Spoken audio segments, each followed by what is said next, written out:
Welcome to another broadcast of Pyramids on Mars UFO Radio on the ArtistFirst Radio Network. All past shows are archived. You can pick them up at ArtistFirst.com. And now your host, a great musician who has had at least one gig with Extraterrestrials, Mr. Kevin Estrella. Good evening. Welcome to Pyramids on Mars UFO Radio. It is December 5th, 2017, and we have a really very good show for you tonight.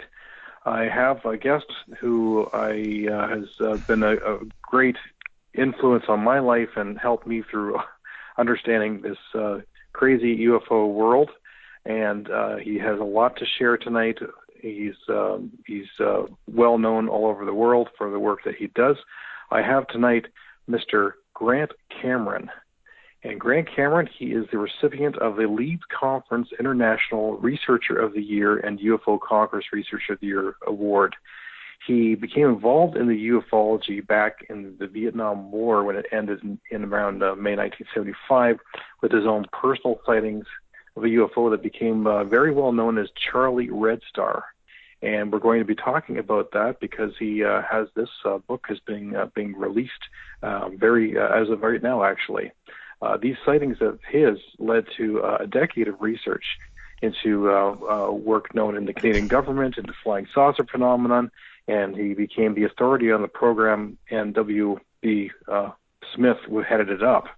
Now, GrantCameron has been working and studying the UFO phenomenon now for 3 decades, and he is the expert in regards to the role of the President of the United States in the UFO mystery, and you can find his information and research on that at the www.presidentialufo. And after studying the nuts and bolts of UFOs for such a long time, he had experienced a mental download event that took place in February 26th of 2012, and through this he changed his role in his research and expanded out into the possible involvement of extraterrestrials in modern music and the aspects of downloads in science discoveries, inventions, and in Nobel Peace Prizes in music and art, and just in consciousness in itself. So, but without further ado, I'd like to welcome Grant on the show. Grant, I'm so glad to have you on tonight. Well, Kevin, it's an honor to be on. Thanks for giving me a chance to tell some new stories. Yeah, well, you're. I always love listening to your lectures. They're always very insightful, and you end up giving a 3-hour lecture in about 46 minutes. There you go. Pretty incredible. Which I always say to people that people think that everything is random in the world, and I always say, if you just think about the way language takes place, how I can talk incredibly fast, and I say if you think that there are neurons running around from floor to floor grabbing words, putting them into sentences in the right order, and then you have some little neuron with a little bun on top of her head that's grammar checking, and then somebody moving the hands and somebody moving the mouth and somebody moving the teeth, and this is all happening by a bunch of neurons that are running around randomly doing this. Give your head a shake. I mean, this is basically like channeling. This is the mind is really not in the brain. The brain is being used, but just the idea of language itself should just totally mystify people as to what's actually going on in the world. That's a good point. I never thought of it that way. Yeah. Because you see a lot of people who are channeling beings. Like Desta, a friend of ours, Desta, and she channeled this whole book and stuff. So she's getting it from there. But even in terms of you and I, both of us don't know what we're going to say 15 seconds from now, but we will absolutely be saying something 15 seconds from now. It just comes into your head. You don't even think about where it's coming from. Wherever it's coming from, it just puts the words and the ideas in your head as you need them. Exactly, yeah.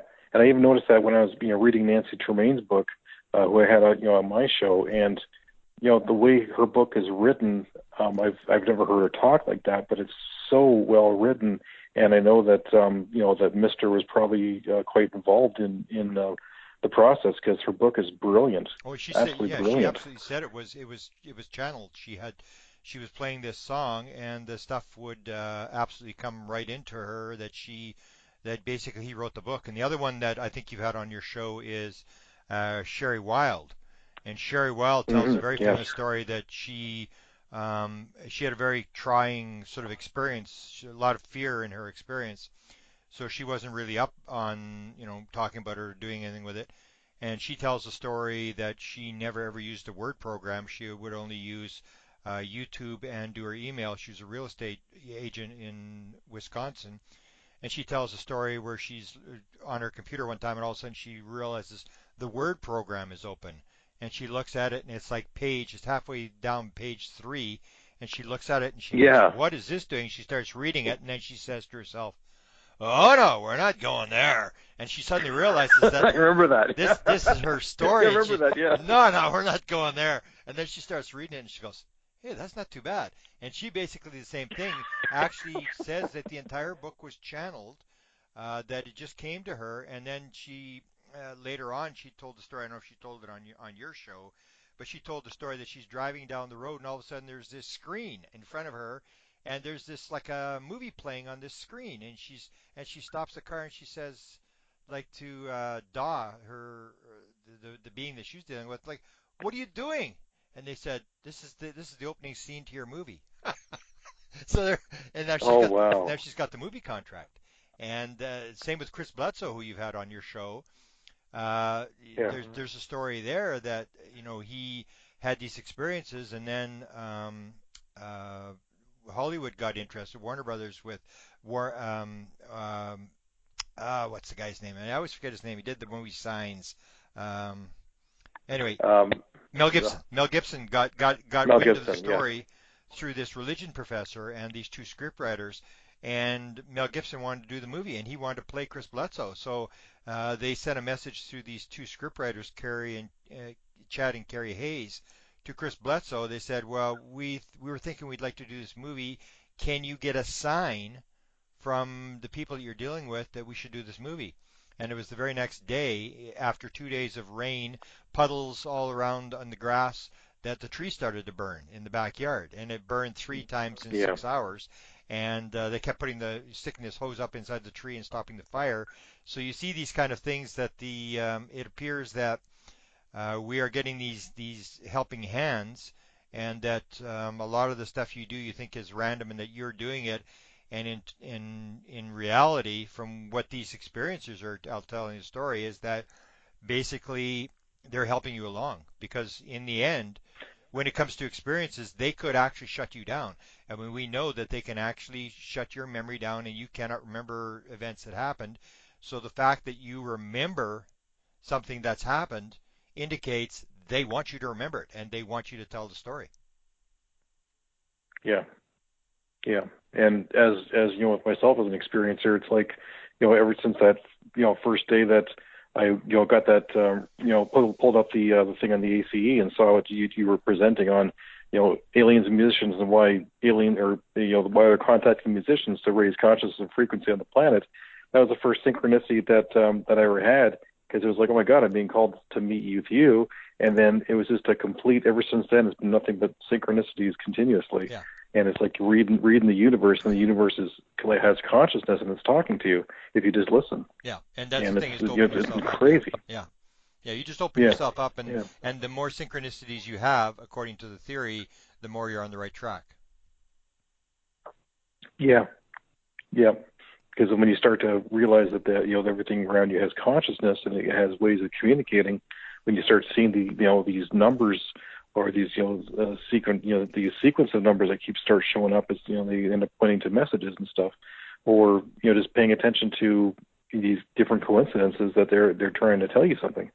And people just have to raise their awareness and raise their vibration and understand what's going on, or shut down the left brain. So I actually talked Desta into this, because as you know, I'm working on this thing with the Latino contactees, and they have these what they call program sightings, and each of the program sightings has what they call an antenna, who is a person who gets automatic writing, and they actually determine when the the sighting is going to take place. So I got dragged into this thing in August. Really didn't want to be there, but I got dragged there. Katerina, a common friend of ours, drags me to California to go to this Mount Shasta thing, and I go there, and two antennas predicted at 9:33 there would be this program sighting. This UFO would appear, and that's exactly what happened at 9:33. So this is the idea where we are antennas, we can send and receive. And the concept that I came up when I wrote the book Inspired was basically what you have to do is you've got to shut down the left brain. You've got to shut down the ego mind, the rational analytical mind. You have to quiet the mind. So whether you're doing it through hypnosis where you quiet the mind, whether you're doing it through psychedelics where it actually crushes the ego and the left brain, or whether you're doing it through meditation or brain injury. So like a lot of savants are able to tap into this because they have left brain damage. If you can shut down, quiet the mind, that voice that's in your head all the time, that's talking all the time, then you can tap into this world of knowledge that may all be there. Because if you know, you probably maybe talked about it on your show, this free survey of 4,000 experiencers who have filled out these 600 and whatever questions.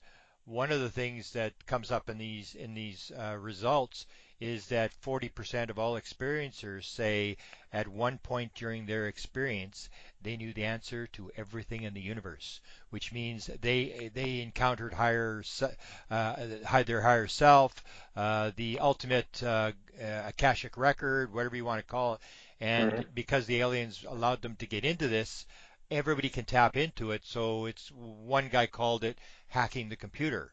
The computer has all the information. It's all over there. And the thing is, you can hack into it. You just got to figure out how to do it. And I say it is shutting down the sort of the rational mind.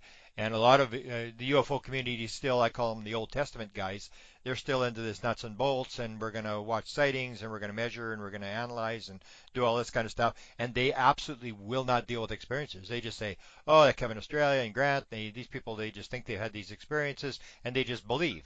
And basically, that's true. Everything is belief. They just think that, they know, and we just believe.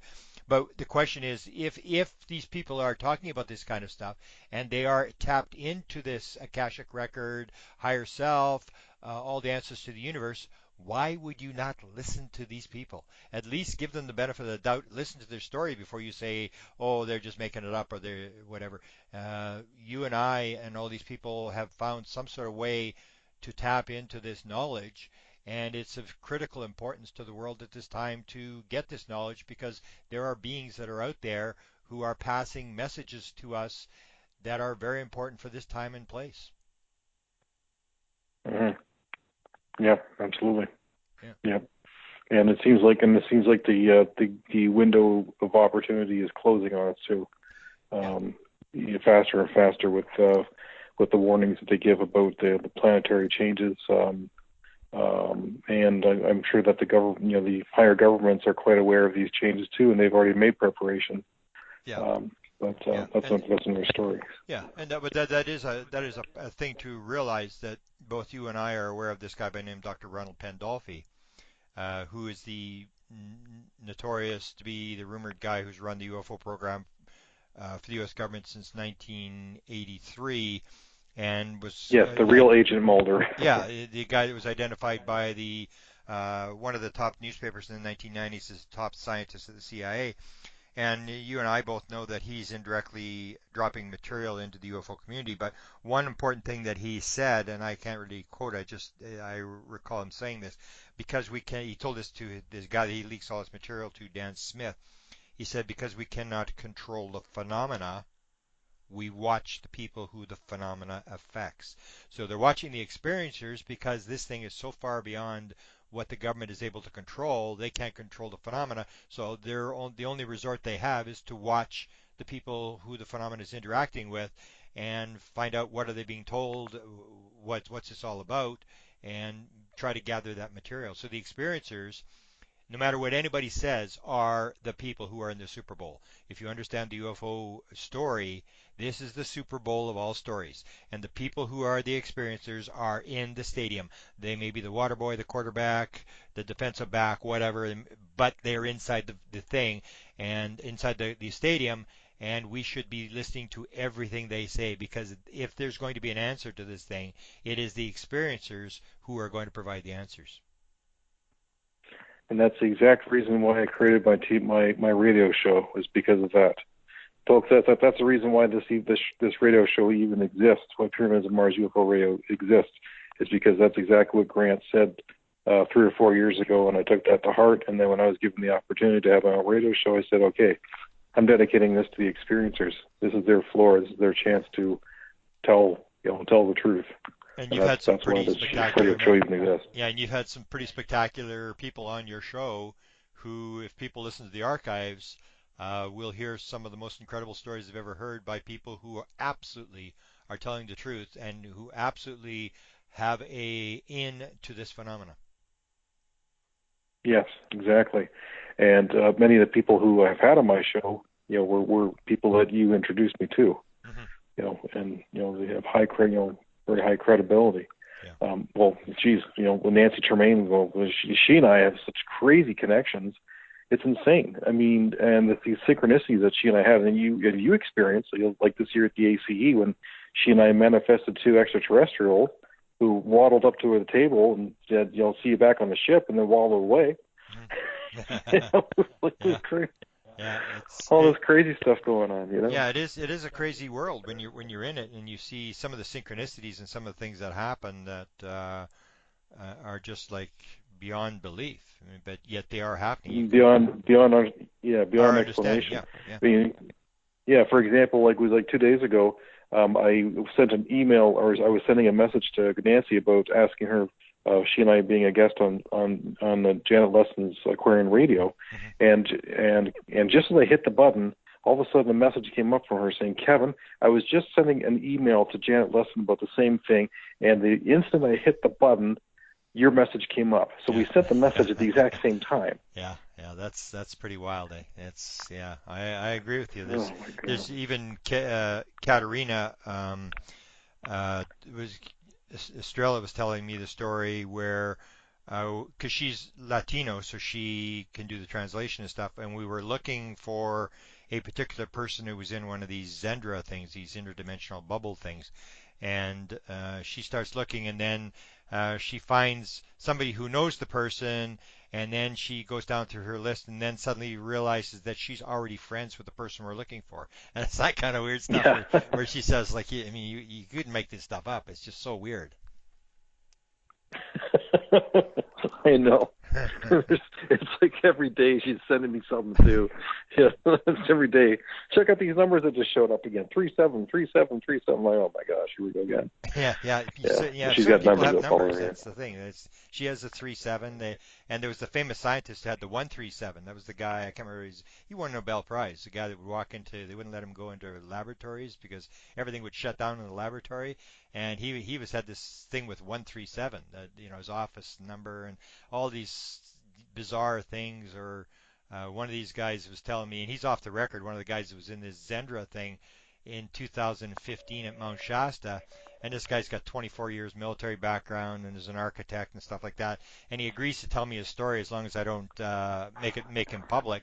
And he's talking about these threes, and it was like this and three through this whole story. It was just like, wow, as he's going through it, it's like he said, "Now pay attention. Here comes another one." And it's like, wow, you just bizarre stuff. It's like, and you wonder, it makes you appreciate the world is.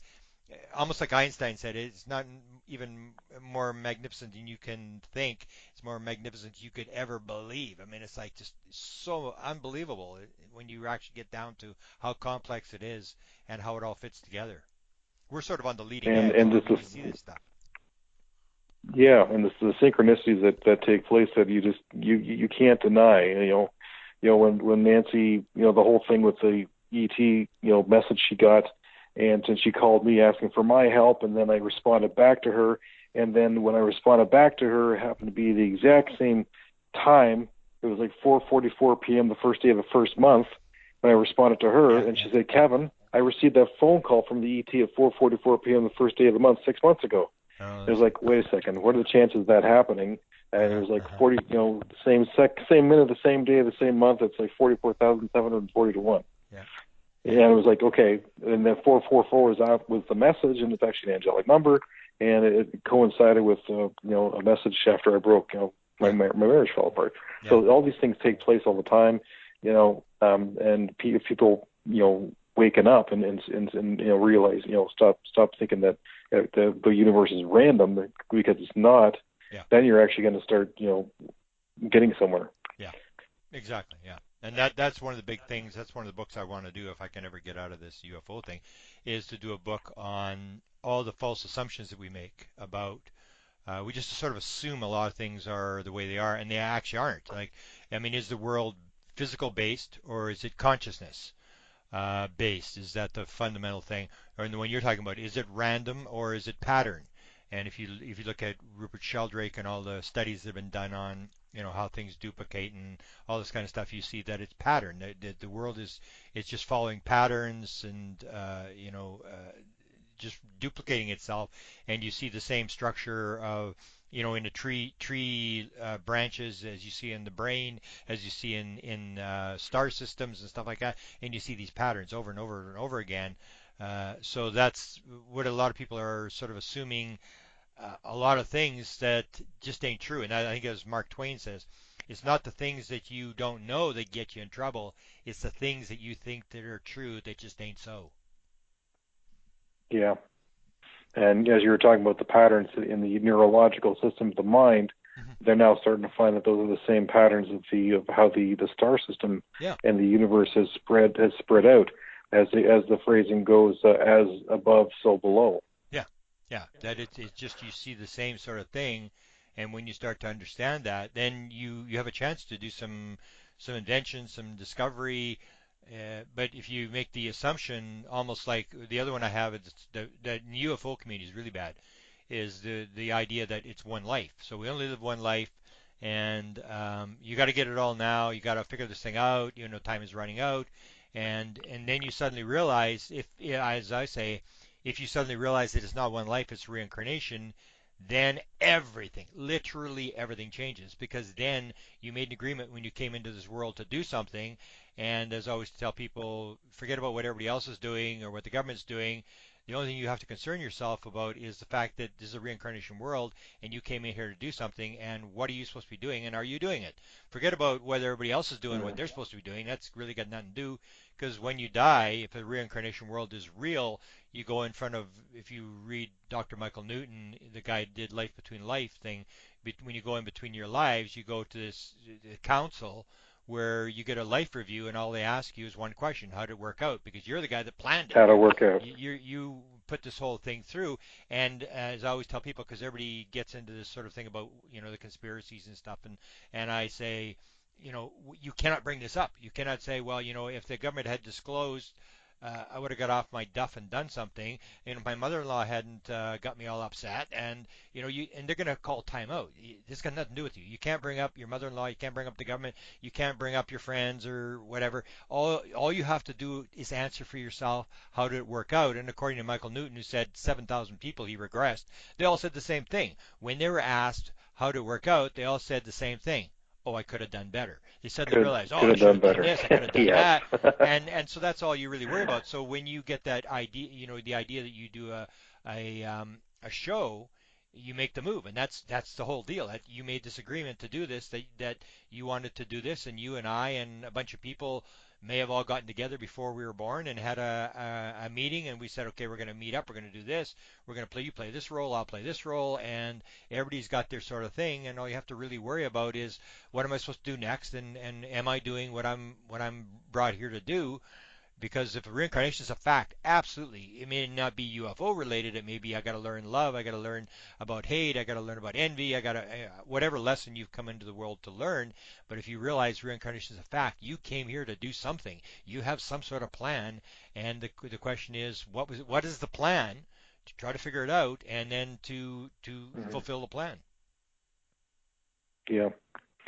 And on the other side, which I'm starting to find out, is when people, we try and enlighten people in regards to what it is that we know, and I'm starting to find out more and more that certain people will never get to that level because they're literally shut off, and that it's probably not what their purpose is in this lifetime, that they're not going to get to that level of consciousness. So they're not going to graduate to the level of consciousness. They're only going to hit a certain peak, which might be a really low level. Yeah. And that's just, we cannot help them. That's right. And that may be the way it is that at some point in some life we may have been at that situation.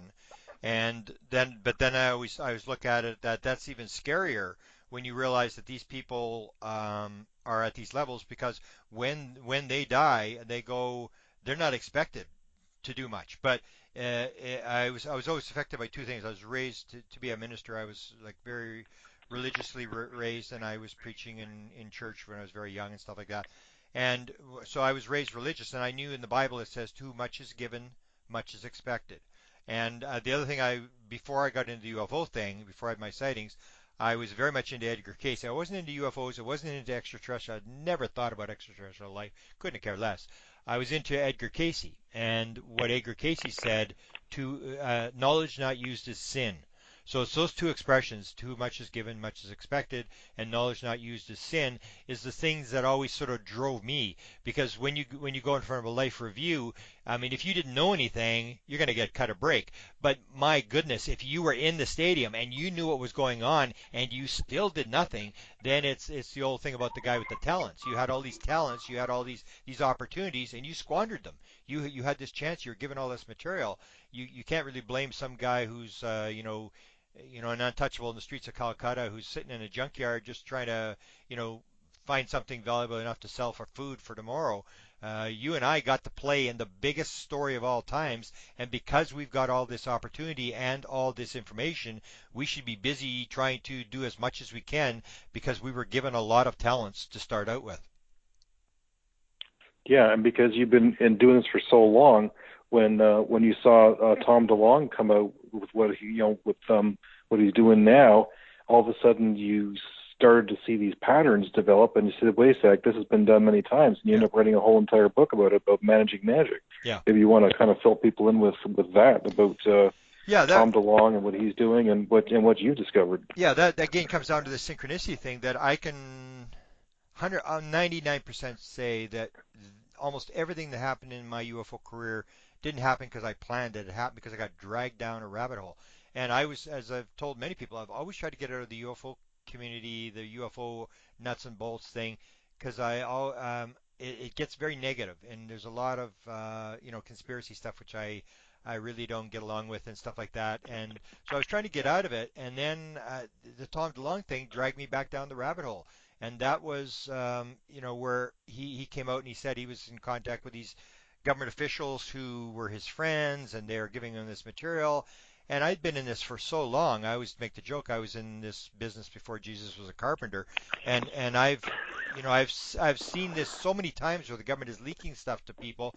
And so I said, well, people got to know. I mean, because the story was being put out that Tom DeLonge was this guy who had set this thing up, and I kept telling people, and nobody would listen. I'm saying, no, he didn't set the thing up. They set him up. And it's not that they were bad guys, but they gave him this entourage of people who were feeding him material. He starts with him getting an offer to introduce the president of Lockheed Skunk Works at a barbecue that's being held at the Lockheed facility outside in the parking lot. They can't go in the building, but they're outside. And he gets his invite. Now, this is a total setup. And he said, well, if I interview the president of Lockheed Skunk Works, because he's into UFOs, and of course they knew he was into UFOs, that's why they invited him to do the intro. Plus, he was this very famous musician guy. He said, I'd like to have 5 minutes with the president. And they said, okay. So he gets the 5 minutes, and he tells them, I got a plan I want to run. And they invite him to Area 51. And he gets to Area 51, and he meets the top scientist, and they tell him there's this consciousness connection to the whole thing. And then they say, we got 2 people in Washington, CIA people we want you to meet. And then those people send him to NASA, and then the NASA people join up, and then they send him to the West Coast, and he meets these Air Force generals, and they sign up. And now he's got a guy from the reconnaissance office, and all these high-level people, John Podesta and people like that. and basically they provided him all these people. So when I wanted to get out of the UFO community, and I said, no, I got to write this book. I mean, I got to tell people that this is the way the government operates. This is what they're doing. They're going to drop some clues and some hints as to what's going on in the UFO community. This is how they do it. And the other thing was that he had this. I always probably my biggest fight now with the UFO community is this whole thing about evil. That people are into the dual world, that there's evil, there's good, and there's evil, and there's positive and negative and stuff like that. And I go, no, there's not. There's just one. The main message is one. And of course, Tom Delonge came out with the idea that all the aliens are evil, that they called them the bugs, and they were just bad news, and we got to use nuclear weapons, and we should swat some bugs out of the sky and kill these aliens. And I said, well, I got to do this message. There's absolutely no way I could go to my grave without putting out the message that there's another side of the story. Now, I may be wrong. He may be right. They're all evil, and they're here to, rape, pillage, kill, and steal our gold or whatever. But I said I'm going to put the other side of the story out, because if he drops this thing into a vacuum, that these are evil, that these are worse than Mexicans, they're worse than Chinese, and we've got to kill all these people, then the world's in a real sorry state if everybody buys into this thing. And I said, he may be this very powerful musician who's putting this stuff out, and nobody may ever read my side of the story, but I'm going to make sure that the other side of the story to this evil alien thing gets out, so that he doesn't drop this thing in a vacuum. Because if you've ever, watched, all these things about Werner von Braun stating that the final card that the government will play will be the alien invasion in order to finance the military industrial complex. And this is this false flag thing that we're going to say these aliens are invited, and we're going to start a war. And this is like absolute nonsense. We got enough wars. I just heard Stanton Friedman do an interview. Killed 50 million people in World War II, and the aliens have done nothing like that. We dropped 2 atomic bombs on a bunch of innocent people in Japan and killed 200,000 innocent civilians, and the aliens haven't done anything like that. And we've detonated 2,000 atomic bombs, and the aliens haven't done anything like that. And yet we're painting the aliens as these super bad guys. And yet, it's almost like the Pogo cartoon that said, Pogo says, we have met the enemy, and he is us. And that's basically what it comes down to. The aliens are basically warning us that it's all one, that you are all the same thing. You are all one, and that you have to, my analogy I always use is that the way I think the aliens are trying to get across the message is that we are treating the world like a tree. And of course, in World War II, then you got the evil Jewish branch. So we got to cut off all the Jewish branch because it's evil. And then the Arabs come in. Oh, we got to cut off the Arab branch. And then the Arab branch figures the United States is evil. We got to cut off the American branch. So they go into the terrorism and try to kill Americans. And everybody's chopping off these branches. And the aliens are saying it's all one. You're all part of the same tree. You're just a leaf. And every leaf is different on a tree. They're all individual, just like we are. They're all one, and the tree needs the leaves need the tree. You are all one. You're part of the tree. Quit cutting off branches, because eventually you're going to cut off all the branches, and the tree is going to die. That is the message that they're trying to get across. So that's why I had to put out this message with the Tom Delonge thing, to tell people there's another side of the story. You may believe Tom Delonge that we need to go to war against a bunch of aliens that haven't really done anything that I can see.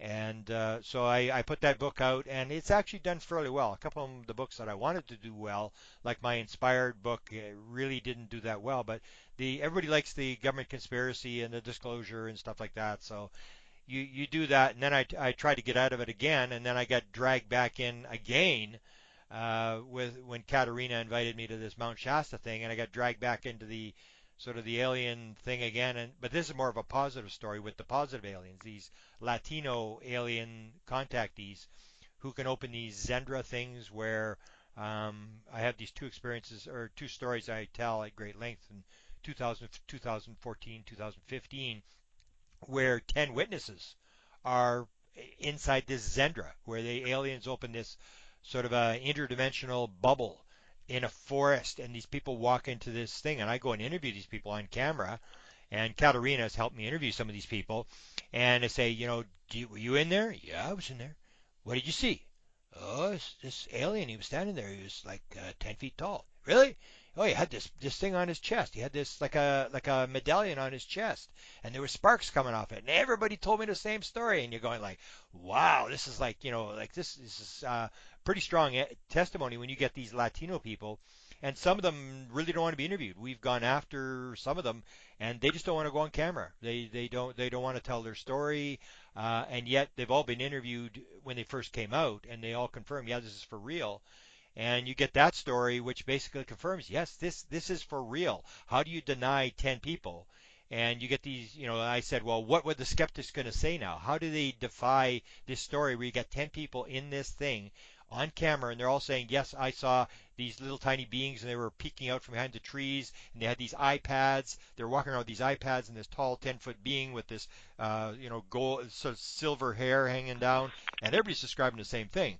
And what you basically get is the skeptic saying, I don't believe it. And this comes down to this thing about the experiencers. I don't believe experiencers. Well, who cares? Leave your religion out of it. Who cares what you believe? And this is the thing. So it's like, what about the 10 witnesses? Oh, I don't believe them. Well, what about the 10 witnesses? And there's no counter to this whole thing. So what they've tried to do now, they're trying to kill the case. So what they do is they say, well, where's the video evidence? And I said, well, there's lots of video evidence. Well, we'd like to see the video evidence. And it's like, well, no, you can find the video evidence you want, but what they're trying to do, because they know everybody can kill a story about a UFO on camera, because they'll say, oh, this is hoax, this is whatever. What about the 10 witnesses? Forget about the video. You don't need the video. What about the 10 witnesses? And so this is a story I'm running on right now, which is sort of the positive aspect, but it's the same message that the Greys are giving, the reptilians are giving, is this idea that the world is in a situation where consciousness is changing, we're sort of moving to a different vibration, where we have a situation where we're at the verge where we could destroy the world, and this is the message that they're trying to get across. And it doesn't matter what the alien is. You actually get people, and I think we've seen experiences in the last couple of days where people sort of divide. Now it's like the tall white, the white aliens are the good guys. And if you're talking Greys or reptilians, then these are either people making these stories up or these are evil aliens. And it's like, no, it's all the same thing, man. They're coming in different cloaks and formations to get across different messages. It's all the same thing, but we're sort of dividing it now, and almost like a religion. We're turning these things into religions, where the white aliens are the good guys, and if you're not a white alien, well, then you're something to be feared. And so this is sort of my anything that doesn't look humanoid, humanoid, that's not in the image of God is therefore an evil demon, a fallen angel. And oh my God, like have you seen what that's what they're saying on Steve Boucher's video, which now has hit 500,000 videos or things. And I go on there and I'm reading all these things from these Christian fundamentalists saying he's nothing but he's being driven by these fallen angels and these demons. Look, they even describe when he says he had strange skin and long fingernails. He's a demon. Yeah, well, that's the thing. Like, really? Yeah, people. Well, that's the thing, is they have their beliefs. That's where the guy said, "I don't believe it," and I say, leave your belief on the outside. I don't need religion here. The way science works, people say, well, science says this. Science says nothing. Science is just like the Bible. It doesn't say anything. Science is a method of investigation. The way it works is you make a hypothesis. You look at this. You had a sighting in Hamilton. I had a sighting in Carmen, Manitoba. So you look at it and say, oh, what could it possibly be? Let's get a hypothesis. Oh, it looks like maybe it's maybe it's extraterrestrial. So then you make observations. That's how you make hypotheses. You make a bunch of observations, experiments. Then you do sort of an evaluation of your evidence, and you come to a conclusion, and then you make another hypothesis. Oh, maybe it looks like it's alien, but maybe it's interdimensional. So then you run another thing, and you say, okay, it's interdimensional, ET. Then you run some more observations, you make a conclusion, you make another hypothesis. And people have this idea like, oh, no, you got to be skeptical, and we got to debunk stories and stuff like that. And that's not how science works. Science is simply a method of investigation, which for the scientists who are all religious about the whole thing, came in a dream in 1610. I wrote it up in my inspired book. It came in a dream. That's how the scientific method came from. And so it was given to us just like everything else. But people get, it's almost like I describe it, whether it's the religious people or whether the worst people are the scientific ones. And the ones that have the scientific Sunday school story about, evolution and the limitation of the speed of light, and you can't get here from there, and because life is so complex, it could not have happened on another planet the same as here. There are so many variables that it couldn't have randomly happened on a second place. Well, if it's just pattern, it's happening everywhere, and therefore, like I always remind people, can you mate with a chimpanzee? No, you can't. Can you mate with an alien? Yes, you can, which would tend to indicate that their DNA is pretty similar to ours, and that would mean that DNA is throughout the universe, the same as stars, the same as galaxies, the same as and that's because we all because we all share the same DNA with them. Yeah, we don't have our DNA is borrowed. Their DNA, our DNA matches with them. We're able to have children with them because their DNA is borrowed too. We're all part of the same cosmic gene pool. That's what people got to realize. And we've been genetically changed several times throughout our whatever lifetime. Yeah, and we can even with our mind. We can even with our mind. Yeah, if you read some of the biology stuff, the stuff with the changing, you can change your brain shape, the size of different parts of your brain by meditation and stuff like that. And you can actually, when they did the first stem cell stuff, they would put it in 3 different fluids. And it would become a bone, it would become a muscle, it would become whatever, depending upon what kind of fluid. So it was this epigenetic thing where everybody says, well, it's a random thing and your genes are running the thing. And we're starting now, scientific discoveries are starting to confirm, yes, consciousness is running the show. Yes, it is pattern, that you can change your genes. You can actually vary how you develop and stuff like that. And this is stuff that the UFO people have been saying for many years already, that the aliens know this stuff, and science is catching on with the quantum physics and stuff, and it's actually backing up the fact that we weren't crazy people, that we actually were getting material from aliens who were telling you this kind of stuff a long time ago. Exactly. Yeah. And that the consciousness exists first, and then the material exists secondary. Yeah, and that's something that they're still fighting it. They're saying no, it's shut up and calculate. Don't talk about this effect. And yet when I always lecture, when I do the consciousness thing, I always remind people there's the 2 famous experiments that science would like this to disappear. The one is a dual slit experiment where they're sending these photons through these 2 slots, and this wave appears on the back wall, and they can't figure out why is it a wave. If particles are like nuts and bolts, it should be particles appearing on the back wall. It should be 2 slits of on the back wall. Instead, there's this wave pattern goes across the back wall, and so they're trying to figure out which slot does it go through. And as soon as they put an observer on to watch which slot the photons are going through, then suddenly it turns to particles on the back wall. The pattern turns to a particle pattern. They take the observer off, and it turns back to a wave. They put the observer back on, and therefore it shows that the particle does not appear in time and space until there's an observer. As long as there's no observer, it's going to stay as a quantum wave potential. And I always say, this proves that everything is conscious. No, it doesn't. And say, yeah, it does. Because the quantum wave potential knows when there's an observer, and it knows when there's not an observer, and it reacts to whether there's an observer, which means it's aware, and awareness is conscious. It's aware, it's conscious. And the same as the other one that Einstein called spooky action at a distance, that he just hated. He actually proposed an experiment that said, that this couldn't possibly happen, and it was run in Paris in 1982 and proved Einstein wrong. And this was the one with the entangled particles, where you take 2 particles who are entangled in space, you send one in one direction, one in the other direction at the speed of light, and then what you do is you change the spin of the one object. And the one particle was a photon or electron, and the other one will instantly change its spin to balance out instantaneously, when you can be on the other side of the universe, which means there's something wrong with time and space, but it indicates that they're conscious. because the one particle knows what you did to the other particle, which means it's conscious, even though it's on the other side of the universe, that it's all conscious, all matter's conscious. And that's something that science really hates. They want you to think you're a biological robot in a meaningless universe walking around, and that consciousness is just an epiphenomena given off by the brain. When you go through the UFO world and you hear what's going on, you see what's going on, you realize what quantum physics is now determining is that consciousness is running the show. That when you are on the ship, whether it's Chris Bledsoe or Pam Dupuis, who first told me about this in 2013, you fly the ship with your mind. And the U.S. military has actually started to work on this, because there's an experiment in 2004 where they take 20,000 neurons from a rat brain and actually fly an F-22 simulator with it. And that's on the internet. Everybody can just look it up. Go F-22 rat brain, and you'll see these experiments they did where these neurons are flying this simulator.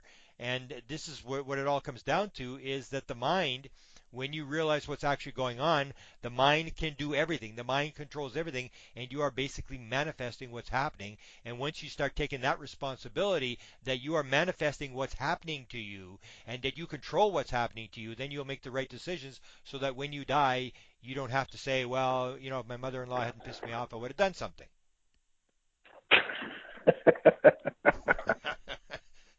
And that's the way people live. That is exactly the way people live. Is they, you listen to them, and they're blaming the government. They're blaming, local government. They're blaming people in their life, and it's never them. It's always somebody else that's causing all these problems.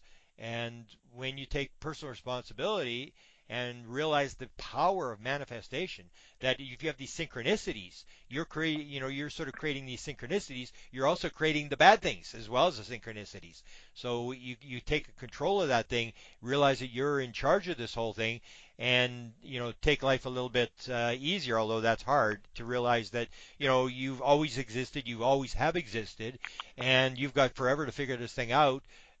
Just do what you can and have a good time.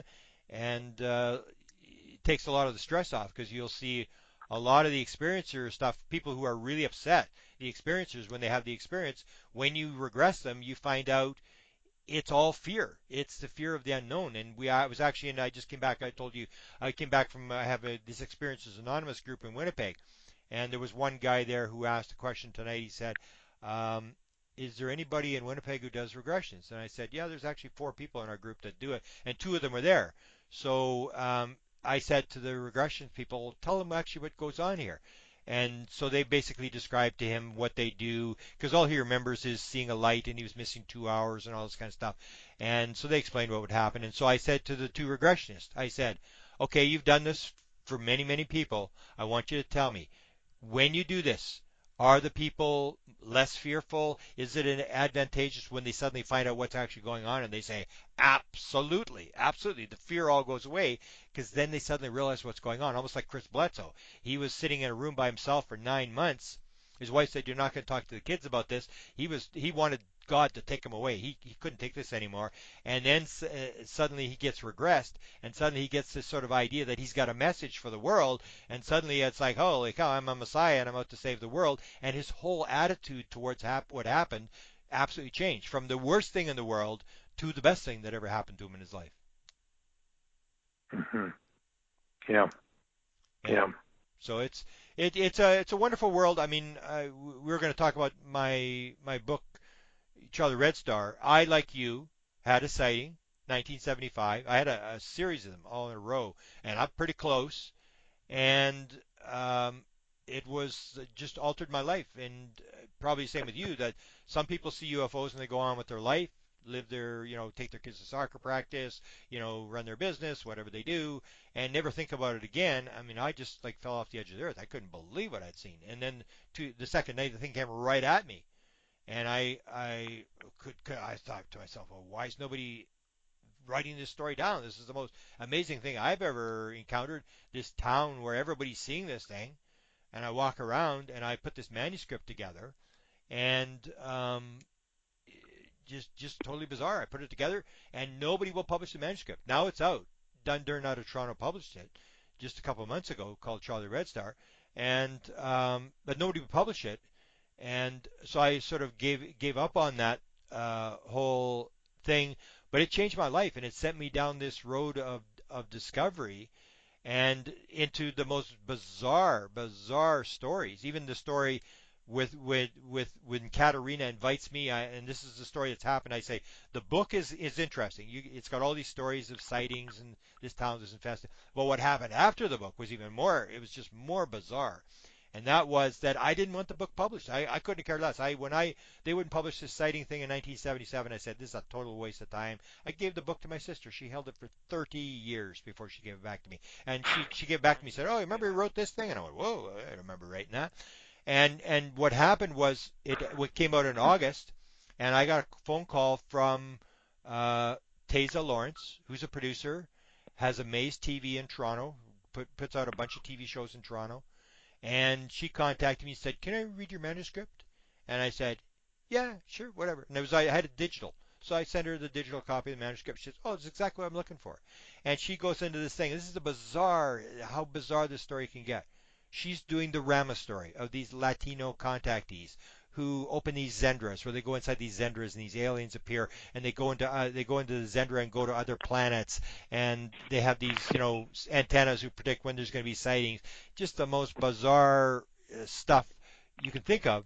And so the book is being published in August, and they're going to do a movie on this thing. So Taza wants to do the rights to the movie. I say fine. So it comes to August. The book is being published. I said to the producer, the publisher in Toronto, I can't do any of your interviews until I get back. Katerina's invited me to go to meditate for world peace on a mountain, which was like the last thing I ever wanted to do. But because Katerina had financed me, I got nothing against meditation. I got nothing against world peace. But I'm not going to travel 40 hours across the country to go sit there and meditate for world peace. But because Katerina had helped me on so many things, I said, okay, I'll support Katerina. I'll go. Katerina says we should go. We'll go. We'll go sit on a mountain in freezing cold weather and meditate. And so I go there, and I told the producer I can't do any interviews until I get back. And this is where the bizarre thing happens. We're going across the desert in Nevada, and Desta, who who came with me from Winnipeg, she's going to come meditate in the cold with me. And so we're going across the desert, and Katerina phones on Desta's cell phone. And she says, "Oh, I got a message here from Paula Harris that comes from Ricardo Gonzalez, and he got this message from Antarel, an alien from the planet Apu. And the Antarel says he knows Grant's coming to the mountain on this weekend, and there will be a program sighting on Saturday night, and Grant's to tell everybody." And I'm going, "What?" And I'd gotten a message from Chris Bledsoe from an alien, from his guardian people, that said the message is in the music. And that led me to do the music book, which still hasn't been published. Will be out shortly. But so I knew. Which I'm in, everybody. you get this thing where you get this message from this alien, and then this thing happens. They say 9:33, and this thing happens over my head at 9:33, and I'm going like, man, you can't even make this stuff up. It's just like so bizarre. And then I get another message from an alien, and then 2 weeks later I get another message from one of the antennas that says, "Oh, I got another message from Antarel for you," and it's like, oh my goodness, like holy cow! So back down the UFO rabbit hole, and let's do this thing. But if you just sort of open yourself up, and they'll lead you, and they'll give you all the stuff you needed. I mean, all these witnesses were all there. They all, some of them went on camera, and I say it's the most bizarre, the best story I've seen in 42 years. And it all happened. Had no intention of it happening. Just driving across the desert, and suddenly Katerina phones on this cell phone and says, "Oh, I got a message from an alien for Grant," and it's like, here we go again, down the rabbit hole. Message for you, sir. Yeah, because I remember the one from Chris. It was the same thing with Chris's message. You suddenly realize that even though it doesn't make any sense, go along with it. Because what happened with Chris's was he said, "I got a message from the Guardians for you. They want you to know that the message is in the music." And I said, "Oh, okay, well, you're talking to the wrong guy, because GrantCameron has never played an instrument. GrantCameron doesn't care about music. GrantCameron listens to talk radio. He's never listened to music, doesn't care about music." And he said, "Well, the first song that they say is part of it, that I have an impression is part of it, is Kashmir by Led Zeppelin." It's like, okay, whatever, who cares? And then he said, "And the second one is Neil Young, After the Gold Rush." And I went, Neil Young? Are you kidding? Neil Young? And like I live in Winnipeg, which is like, the sort of the place nobody wants to go, but Neil Young grew up here. And I'm thinking, Neil Young wrote a UFO song? Like, are you kidding me? And that's what dragged me down the rabbit hole. And when I saw the lyrics to the song, this whole thing, I sat in a bombed out basement, and the silver seeds, the flying saucers, are picking up the chosen ones and taking them to another planet. And we're treating the world like a gold rush, and when the gold is gone, it's going to be a ghost town. It's like, holy cow! I'm going like, what? And down the rabbit hole I went, and I put that whole music thing together, which is where you got involved, where you saw me do the lecture, where Chris gives me the message from the alien. I start the thing. I get all these bizarre stories of how many musicians are into UFOs, and how many have had sightings, and how many are experiencers. And then you see the lecture, and then you get dragged down the rabbit hole, and that's the way it works. That's the way the story is being told. Yeah, all these strange downloads that I get of music downloads, and then the DNA double helix symbol that's on my guitar, which was a download, and and then 3 days afterwards, and followed by neck illusions online, who create DNA, or they create neck graphics. Is like, what a coincidence! No, it's a synchronicity. This was symbol, this DNA thing was given to me, and for me to try and figure out. It's like these puzzles they give you. That's what it is. It's crazy. Exactly, it is puzzles, and that's why I enjoy it, because I like playing chess. And yet people around you don't really recognize. I was just telling the story tonight. I was with this Tim Taylor guy. I can probably sort of use his name. He's from NASA. He got a download, sold a company for $100 million from this download. He put it on the space shuttle. They didn't want to put it on the space shuttle. He finally got it on the space shuttle. And he told me the story. He says, Grant, I just want to let you know, the morning I got that idea in my head when I woke up, the night before, the last thing I remember was a hooded figure standing at the end of my bed. I said, oh, really? Could you see its face? And he said, no, I couldn't see its face. You can never see the hooded figure's face. And then he's telling me how his daughter's very skeptical. You'd think, well, he's made all this money, and dad's this guy and with this invention stuff. And his daughter says, Dad, can you quit talking about that UFO stuff? And he just says to her, remember where the Lexus came from. It's like, she's living off the money, but she still don't want Daddy talking about the UFO stuff. But here's a guy who got this invention, and there's lots of these. I did Inspired. I did 13 Nobel Prizes or something like that. You think that this guy invented it? No, it came. He's sitting on a park bench, and it popped in his head. Einstein's thing with the theory of relativity came in a dream, and he even stated, to quote Einstein, my entire career was based upon a meditation upon a dream. I knew that dream was important and that I had to figure it out. And so this is the thing. His entire career was based on this dream of this toboggan. He's going down this toboggan at the speed of light, and he's imagining what it would be like to go the speed of light. And he realized it was a significant dream, the same as when you see a download, when you see things that have happened with your double helix or with a song, this is not an ordinary dream. Start writing this thing down, that you're being given something. You've hacked the computer. You've gotten the password. You've gotten over to the other side. And what I say most importantly is that when people get this download, it's like sometimes I show these savant kids who they can't button their shirts, they can't talk, they're just totally incapable of doing anything. And then they say to them, okay, in the year 133. 463 on July the 11th, what date will it be? And the kid looks, that's a Tuesday. And they're always right, whether they're multiplying 5-digit numbers, whether they're giving 16-digit primes or whatever, they're always right. They're never wrong. It's not 2 out of 3. They are absolutely right. You can go to the bank with the answer that they give, and they're not calculating. It's coming into their head. So the information that you're getting in these downloads is real, accurate information. It's not analyzed, made up. It is the real information that is stored in the universe. Mm-hmm. Yeah, exactly. Yeah. Well, I think we have about 5 more minutes. Is there something another message that you wanted to get across to people that you felt was really important? Well, my main message is always the same sort of message, where it's got to do with you and your life, how this thing fits in, if there's a story here that fits in, or if you have a story. We have this company, Dest and I are a startup, where we, and Katerina helped with a lot of this, where we actually help people. If you've got a story, I always say, if the aliens want you to forget, they can block everything. They can block everything. They can totally shut you out.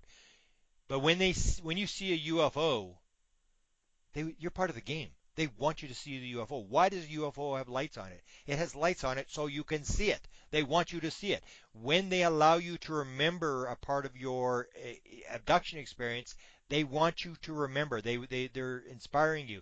And so we had this woman from Vancouver Island who told this really classic but detailed story. And she had actually she'd done a bunch of regressions. She tells all these stories about her kids. At 1 year old, 18 months old, this kid telling the story about being on a ship and working in a nursery thing, screaming and yelling and all this kind of stuff. And this woman had taken all the transcripts from the regressions, all her journals, all this stuff, and had locked all this stuff up in some sort of thing where she said even though some of the fear was over, she never wanted to really see this stuff again. And yet she had put all this stuff in safekeeping. And so I approached her and I said, if you ever want this story told, and that's what I tell people, if you have a story, you've got to tell it. You are in the Super Bowl of all stories if you realize what's going on, and you should record this story for yourself, just because it's therapeutic to write the whole story out, and you'll start getting flashbacks, you start getting more stuff, and also to put down, because 500 years from now, people are going to think, oh, these people lived at the time of Jesus. I mean, oh, I wish I could have been there when this was happening. Oh, these people were so lucky. And so record the story for your children, record the story for your grandchildren. In the way book publishing works now, and what we do is we help people to publish their book. We don't really take any money for it, except if we have to get some guy to do a cover or something. But we basically tell them how to do this, how to get your book. And you can publish one book that when you die, you leave it for your kids. And that's it. That's the only book you ever publish, because you don't have to publish a pile of books. Just put it down so that your grandchildren will know that you were part of this whole thing. Because a lot of people go through a lot of problems. They get ostracized. And Angela Joyner, who's a very famous woman who did the Stevensville, Texas story this is whatever date it was, a number of years ago, 2008, where this thing the size of a Walmart is flying through Stevensville, Texas, and CNN, and every news agency in the world picks up on this story. And she did the story for the local paper. She was the Stevensville, did the front page. She did the story, and it was the biggest selling newspaper they ever had. Second day, they allowed it to go on. Third day, they said, okay, Angela, get back to your job. Forget about this stupid thing. We got to put out a newspaper. She said, oh, these people are still phoning. There's phones ringing off the hook. And they said, what am I going to do with those people? And the newspaper said, Angela, ignore them. And she said, oh, well, so she told the people, phone her at night. Don't phone me during the work. She was getting these things. And they heard her on doing an interview with the Dallas Morning News. She was brought into the office. She was basically fired. And so she never really got a job after that. She never really got a reporting job after that, and had some regrets. And I said to her, Angela, you may have gone through the pain now, but 500 years from now, when your great grandchildren are around, they're going to say, Angela Joyner, that was my great grandmother, and oh, she was great. She actually stood up to it. She told the story. And that's what I tell people, that it's your story, and you're only responsible for your story. You manifest what's happening to you, and that you should tell your story. You should record your story for your children, grandchildren. You can actually put it on Amazon and it'll sell. People will buy it. You may not sell that many copies, but you should record your story, because you are, as I say, if you understand what's going on, you are in the Super Bowl of all stories. This is the biggest story that will ever be told. It's the most important story that will ever be told. It deals with where we come from, where we're going, how the universe works, what's actually happening, and this is a critically important story. If you got picked in this thing, if you're part of it, you got picked to play in the game, and you should be telling your part of the story. So what we can do is we can have on on my archive page, we can have a link to where people can contact you if they have a story. Can we do that? Yeah. Yeah, and in the end, we actually help them with. We're starting to do more, because we did Nancy Tremaine's book, and we're going to do more where we've got because I've done so many podcasts. I've got a list of 125 podcasts. We're going to get it up to 250 podcasts. And then when we help someone do a book, we'll actually put out the news release for them. And it'll go to 250 podcasts. And so these people will have like 40 or 50 interviews, because we don't do their interviews for them. They have to push their own book, whatever. But if they want to go down that road, we're setting this thing up to help people because we realize this is such an important story, and a lot of people are walking around with books. Like Nancy Tremaine walked around with that book for 5 years. Nobody would publish the book, and we said, well, we'll help you do it. We didn't take any money. We just showed her how to do it, and now we're going to help her actually sort of try to market the book.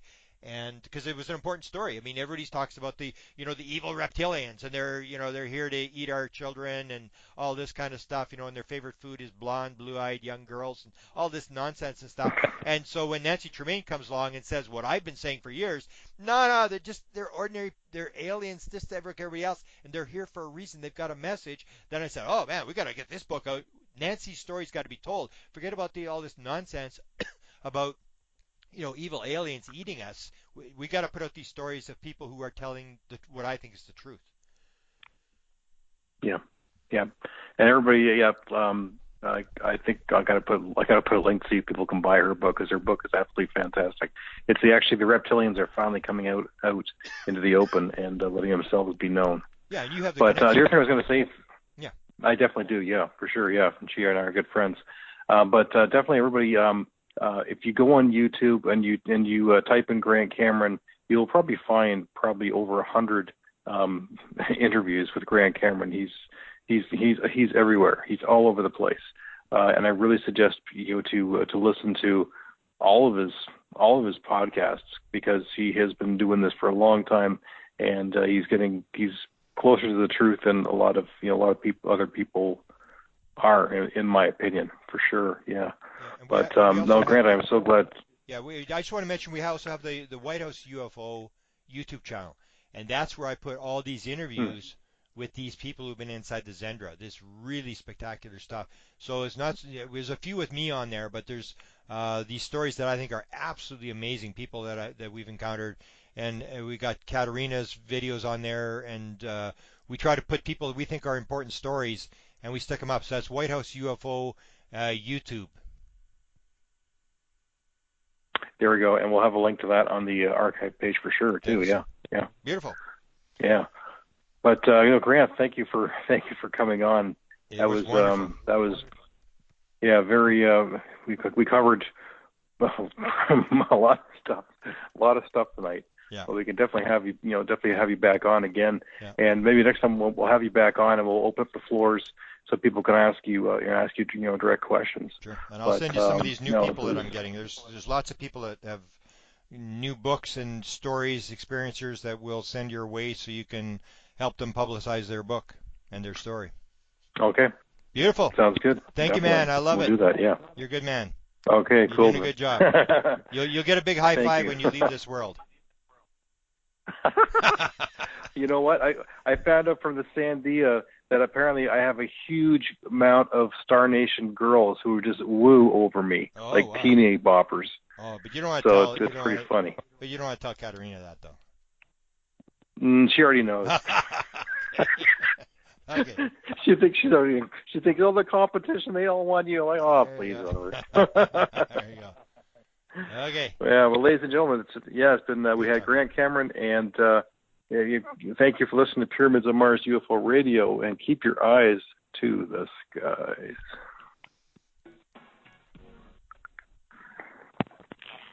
Okay, well. Yeah. Beautiful. Glad we got it in. Beautiful. Thanks for. Yeah, me too. Next time we'll get it straightened out, and I'll make the right phone call at the right time.